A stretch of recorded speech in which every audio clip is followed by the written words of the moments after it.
إن الحمد لله نحمده ونستعينه ونستغفره ونستهديه ونعوذ بالله من شرور أنفسنا ومن سيئات أعمالنا من يهده الله فلا مضل له ومن يضلله فلن تجد له وليا مرشدا أشهد أن لا إله إلا الله وحده لا شريك له وأشهد أن محمدا عبده ورسوله صلى الله عليه وسلم لا نبي بعده وبعد أوصيكم وإياي بتقوى الله فقد فاز المتقون قال الله تعالى في القرآن الكريم بعد أعوذ بالله من الشيطان الرجيم يا أيها الذين آمنوا اتقوا الله حق تقاته ولا تموتن إلا وأنتم مسلمون. Ma'asyiral muslimin, sidang jemaah Jumat yang dirahmati Allah. Alhamdulillah, puji dan syukur kehadirat Allah Subhanahu wa taala atas segala rezeki, karunia dan kenikmatan yang Allah anugerahkan kepada kita. Mudah-mudahan karunia rezeki tersebut dapat kita syukuri, dan mudah-mudahan berjalannya waktu dan bertambahnya usia kita membuat kita juga selalu memperbaiki rasa syukur kita kepada Allah Subhanahu wa taala. Karena janji Allah itu pasti, dan sekali-kali janji Allah tidak akan pernah mungkir. La in syakartum la azidannakum. Kemudian salam serta salam kepada qudwah dan uswah hasanah kita, yaitu Nabi Muhammad sallallahu alaihi wasallam. Allahumma salli wa sallim alaihi. Suatu ketika ibunda kita Aisyah radhiyallahu anha, yang merupakan istri daripada Nabi Muhammad sallallahu alaihi wasallam, pernah bertanya kepada Rasulullah sallallahu alaihi wasallam tentang ta'un, tentang wabah. Maka kemudian jawaban Rasulullah sallallahu alaihi wasallam adalah, innahu kana 'adzaban yab'athuhu liman yasha'u min 'ibadihi wa rahmatan lil mu'minin. Itu merupakan azab yang Allah berikan kepada siapapun yang dikehendaki daripada hambanya, dan merupakan rahmat bagi orang-orang beriman. Kenapa bisa? Bendanya sama, ujiannya tidak berbeda, akan tetapi ternyata bisa menjadi rahmat bagi orang-orang beriman. Yang pertama, karena orang beriman mempunyai sikap husnuzan. Rasulullah SAW mengingatkan kepada kita melalui hadis qudsi, ketika Allah Subhanahu wa taala mengatakan bahwasanya ana 'inda zanni 'abdi bi, aku sesuai menurut persangkaan hambaku kepadaku.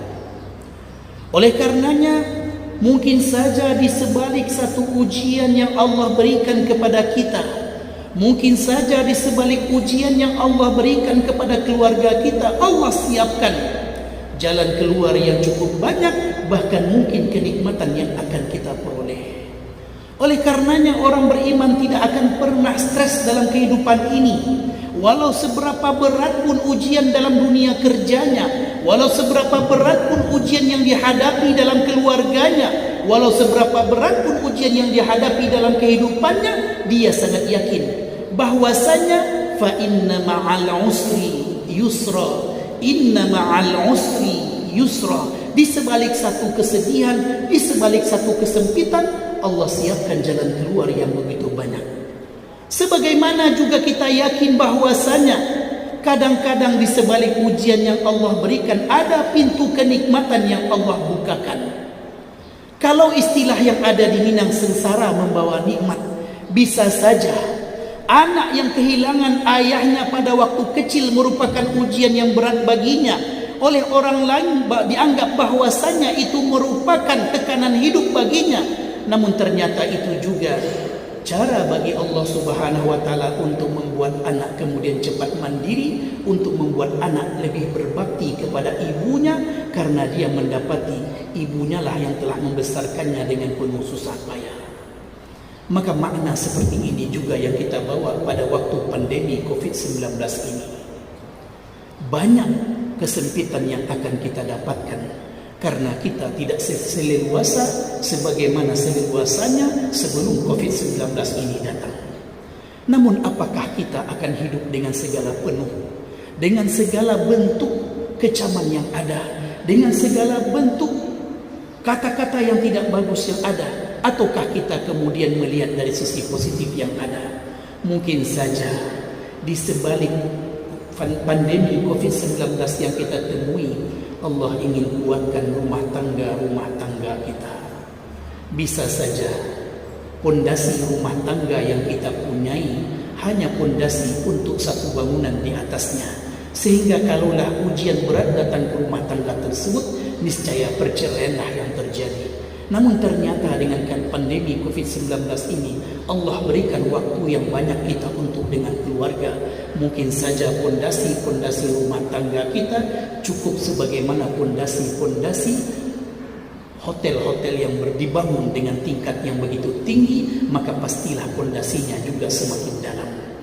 Mari kita lihat sisi positif dari setiap ujian yang kita temui. Maka lisan ini tidak akan mudah untuk mengeluh, lisan ini tidak akan mudah mengatakan kata-kata yang tidak pantas. Padahal kalaulah kita jalani kehidupan ini, niscaya Allah akan berikan kepada kita hal-hal yang sangat menakjubkan dalam kehidupan ini. Ma'asyiral muslimin sidang jemaah Jumat yang dirahmati Allah.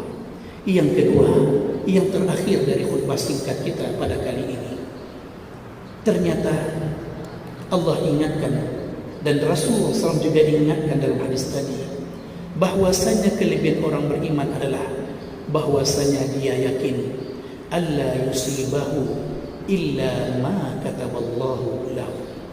Dia sangat yakin tidak akan pernah ada yang menimpanya kecuali apa yang Allah tetapkan untuknya. Disinilah kita belajar untuk memadukan ikhtiar maksimal dengan tawakal optimal. Kalaulah sekarang ini kita berjarak solat, padahal masa-masa sebelumnya saf-saf kita kemudian berdekatan, bahkan sangat dekat, yang menunjukkan bahwasanya kita ingin menjaga keutamaan dan kesempurnaan solat-solat kita. Namun ikhtiar maksimal membuat kita kemudian menjaga segala sesuatunya. Masker kita pasang, masker kita pakai, lalu kemudian jarak kita jaga, lalu kemudian kita bawa sajadah dari rumah kita, dan seterusnya. Sebagaimana juga ketika COVID-19 itu datang pada awalnya, kita tidak datang ke masjid untuk sholat berjamaah, bagian dari ikhtiar maksimal. Jangan sampai salah satu dari dua ini terlalu ke depan yang membuat bagian berikutnya kemudian terbelakang. Jangan sampai tawakal kita tidak pada tempatnya yang membuat kita kemudian mengatakan kata-kata yang tidak sepantasnya. Suatu ketika sahabat Nabi Muhammad SAW membawa seekor onta. Beliau datang ke masjid dengan seekor onta, lalu kemudian ontanya tidak diikat. Lalu kemudian nampak oleh Rasulullah SAW dan ditegurlah sang pemuda, kenapa engkau tidak mengikat ontanya? Maka jawaban sang pemuda, aku bertawakal kepada Allah ya Rasulullah. Maka ditegurlah sang pemuda oleh Rasulullah SAW, i'qilha wa tawakkal, ikat dulu ontamu, lalu kemudian baru bertawakal. Inilah makna tawakal yang diajarkan oleh Rasulullah SAW. Rasulullah SAW adalah orang yang paling tawakal kepada Allah Subhanahu wa Ta'ala, tapi tetap beliau memakai baju perang ketika perang, memakai baju besi ketika perang. Ketika Rasulullah SAW hijrah pun beliau sangat bertawakal kepada Allah, tapi 3 malam lamanya beliau berada di Gua Sur menghindari kejaran orang-orang kafir Quraisy. Apakah dengan menghindari orang-orang kafir Quraisy membuat tawakal beliau berkurang? Tidak. Sekali-kali tidak. Kita memang tidak takut kepada corona, kita hanya takut kepada Allah. Tapi Allah dan Rasulullah yang mengajarkan kepada kita untuk ikhtiar maksimal, lalu kemudian kita tawakal yang optimal. Lakukanlah ikhtiar maksimal seperti yang disampaikan tadi. Pakailah masker, jagalah jarak, bawalah sajadah sendiri, kemudian jagalah interaksi di antara kita, kemudian kita hindari bersalaman, bagian dari ikhtiar maksimal. Namun mesti diiringi dengan tawakal yang optimal. Jangan sampai di dekat rumah kita ada orang yang positif, namun jantung kita lah yang berdegup lebih kencang, bahkan makanan pun tidak termakan oleh kita. Yakinlah, tidak akan ada yang menimpa kita kecuali Allah tetapkan untuk kita. Dan kalaulah ada virus tersebut sampai di depan rumah kita, bahkan sampai di depan pintu kita, dan Allah tidak pernah izinkan dia sampai kepada kita, bagaimanapun cara orang akan menjadikannya untuk kita, tidak akan pernah sampai kepada kita. Begitulah cara kita memahami tawakal optimal, sebagaimana kita memahami tawakal optimal dalam masalah rezeki. Yang dituntut dari kita adalah ikhtiar mencari rezeki. Akan tetapi banyak cara Allah Subhanahu wa taala untuk menyampaikan rezeki kita kepada kita, bahkan kadang-kadang rezeki datang dari pintu yang tidak kita duga-duga. Fa'tabiru ya ulil absar la'allakum turhamun. Alhamdulillah wahdah wassalatu wassalamu ala man la nabiyya ba'dah. Asyhadu an la ilaha illallah wahdahu la syarika lah wa asyhadu anna Muhammadan 'abduhu wa rasuluhu sallallahu alaihi wasallam la nabiyya ba'da wa ba'd. Usikum wa iyaya bitaqwallah faqad faza al-muttaqun. Qala Allah ta'ala fil Qur'anil Karim ba'da a'udzu billahi minasy syaithanir rajim. Inna Allaha wa malaikatahu yusalluna 'alan nabiy ya ayyuhalladzina amanu sallu 'alaihi wa sallimu taslima. Allahumma salli 'ala Muhammad wa 'ala ali Muhammad كما صليت على إبراهيم وعلى آل إبراهيم وبارك على محمد وعلى آل محمد كما باركت على إبراهيم وعلى آل إبراهيم في العالمين إنك حميد مجيد. اللهم اغفر للمسلمين والمسلمات والمؤمنين والمؤمنات الأحياء منهم والأموات إنك سميع قريب مجيب دعوات يا قاضي الحاجات. اللهم ادفع عنا البلاء والوباء وسوء الأسقم. اللهم ادفع عنا البلاء والوباء وسوء الأسقم. اللهم ادفع عنا البلاء والوباء وسوء الأسقم يا جبار يا قهار يا حي يا قيوم برحمتك نستغيث أصلح لنا شؤوننا كلها ولا تكلنا إلى أنفسنا طرفة عين. ربنا هب لنا من أزواجنا وذرياتنا قرة أعين واجعلنا للمتقين إماما. ربنا اغفر لنا ولوالدينا وارحمهم كما ربونا صغارا. ربنا آتنا في الدنيا حسنة وفي الآخرة حسنة وقنا عذاب النار.